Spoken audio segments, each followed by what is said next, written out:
his posture, he didn't even seem to breathe. It was as if he was a lifeless statue, and the more I tried to ignore him, the more uncomfortable it made me. Then came the next stop. This time the driver turned on the lights and announced that whoever had to get off should do so quickly. It was at that moment that everything stopped making sense. I looked at the seat next to me and it was empty. The guy was gone, but when I looked at the window, his reflection was still there. I didn't know how to react. I looked at others, passengers, hoping to see some reaction from them, but no one seemed to have noticed anything unusual. It was as if I was hallucinating things. I froze for a few seconds until the bus started up again. I don't know if it was fear, but I felt that the seat next to me was still occupied, even though my eyes could see that it was empty. I tried to calm down, trying not to think too much about it, that for some reason I didn't notice when the guy changed places, or what do I know, but a while later I decided to ask a man who was on the bus. A few rows ahead, he did remember seeing someone sitting next to me.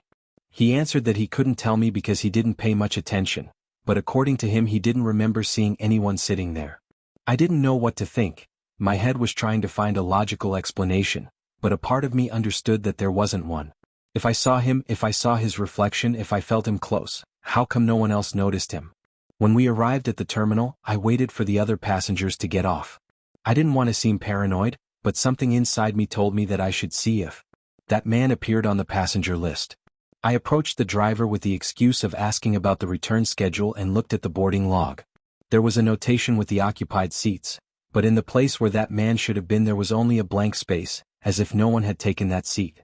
The driver sighed and closed the logbook, looked sideways at me, and before I could ask him anything, said in a tired voice, "This happens from time to time, not everyone who gets on gets off." I was shocked by his comment. There I confirmed that what I saw was real. I didn't know what to answer him, and I just left with a knot in my stomach. Since then I never traveled on night buses again, because now I know that in those hours, in those empty seats, sometimes something gets on that shouldn't be there. Days went by and I became obsessed with the idea that I had witnessed something that escaped logic, something paranormal.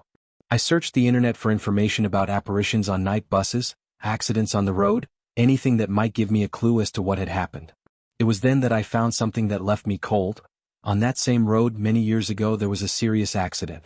A bus traveling on the same route collided with a trailer on one of the curves.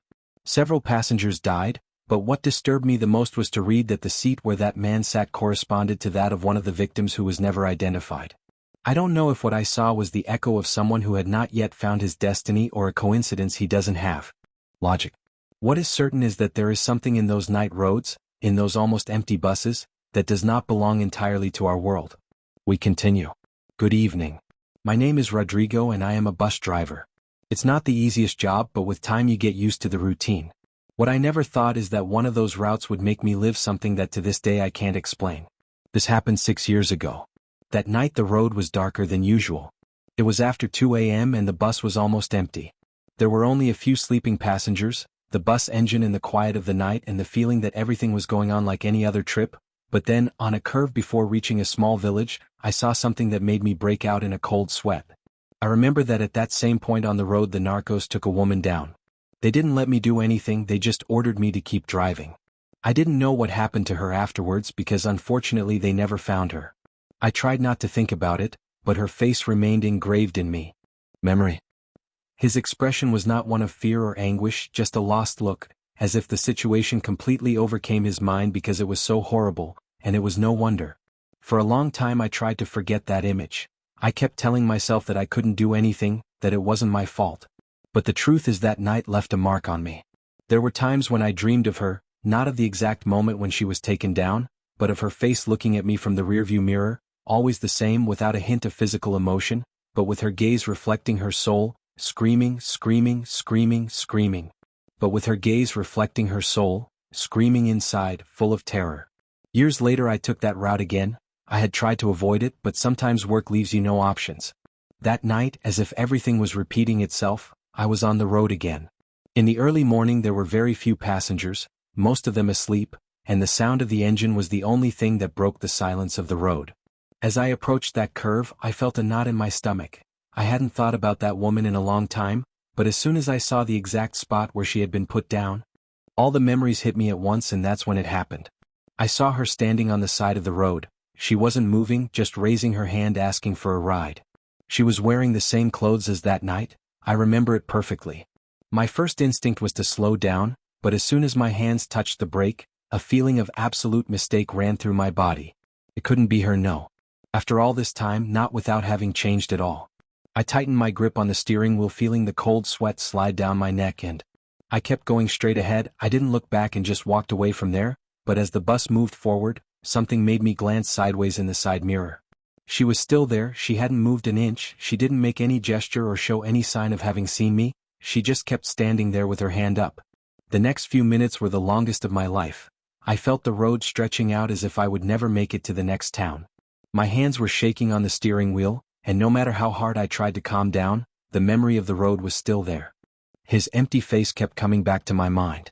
When I finally arrived at the terminal, I stayed in my seat for a moment, taking a deep breath.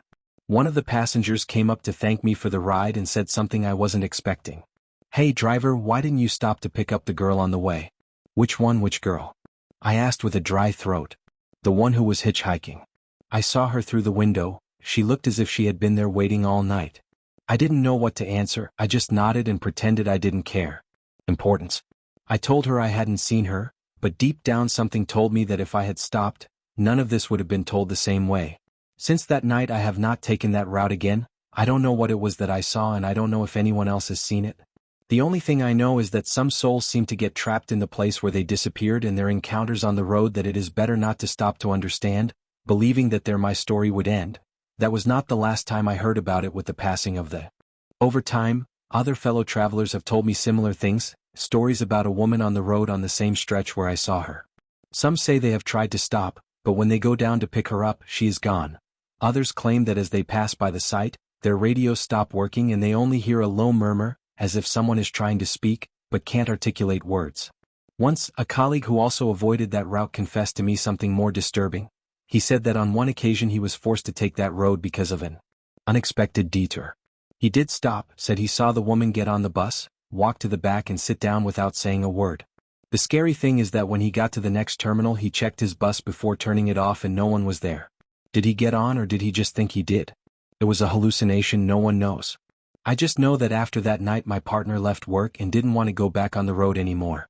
Every time I remember that night, I feel the same feeling of emptiness as well as a feeling of guilt for not having done more for her. To all those on the road, listen to this.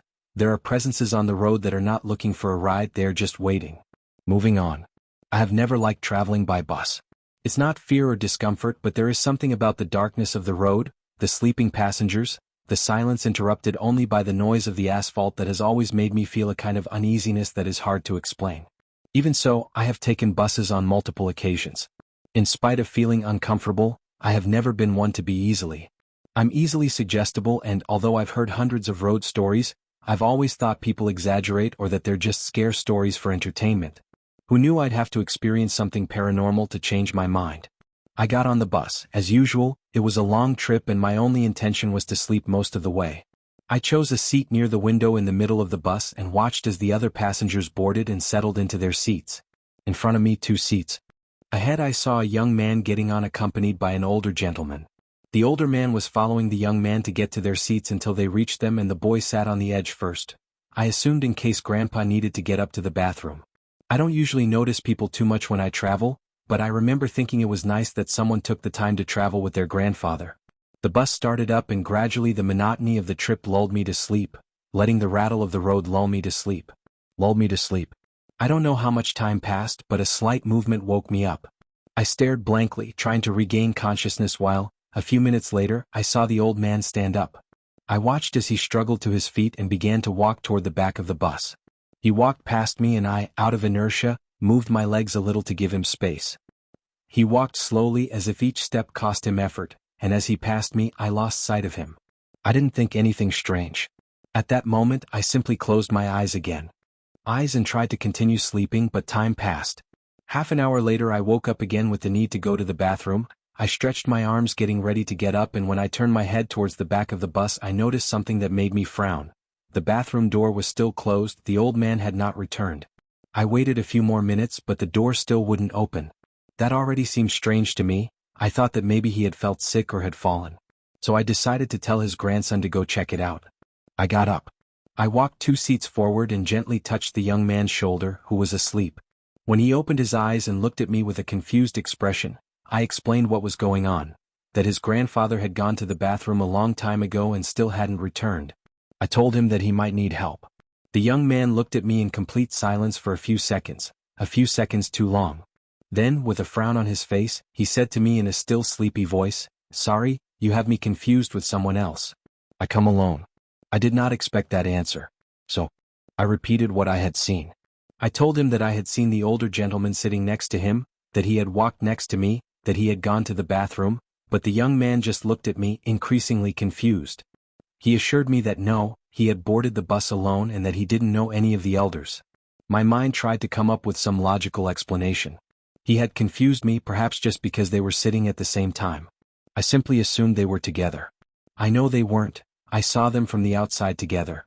I watched the old man behind him being led to his. I sat down, apologizing with an awkward smile, telling him that I had surely made a mistake, but as I turned around to return to my seat, I heard the young man call out to me. In a trembling voice, he asked me what the old man looked like, and I described what I remembered: his approximate age, his height, and the clothes he was wearing. The young man looked down and was silent for several seconds. Seeing that, I didn't have to ask, I saw it in his expression, in the way he clenched his jaw, in how his hands started to. Tembler told me that his grandfather had passed away a few days ago, that he hadn't been able to go see him in his last moments because he was far away and didn't manage to arrive in time. I was in shock when I heard that and thought about how I had seen that person in the flesh walking beside me, and now knowing that it was the spirit of his grandfather was something I couldn't process. The young man thanked me for telling him what I had seen, and I returned to my seat without saying anything more. The feeling of being in a dream, like it was some kind of hallucination, no. It stayed with me for the rest of the trip. Something inside me knew it wasn't a mistake, it wasn't my imagination. That elderly man was there, I saw him with my own eyes. But then, if the young man never saw him, if the other passengers never noticed him, what does that mean? Since that trip, I haven't stopped thinking that maybe I have a gift, a sensitivity to see things that others can't, but undoubtedly a gift I never asked for. The most disturbing thing of all is that somehow I know that elderly man knew his grandson was on that bus, right? I don't know if he came to say goodbye or to make sure he was okay. I don't know if the dead sometimes don't leave us alone until they are sure we are safe. But what I do know and will never forget is that that man got on the bus with his grandson, but he never got off.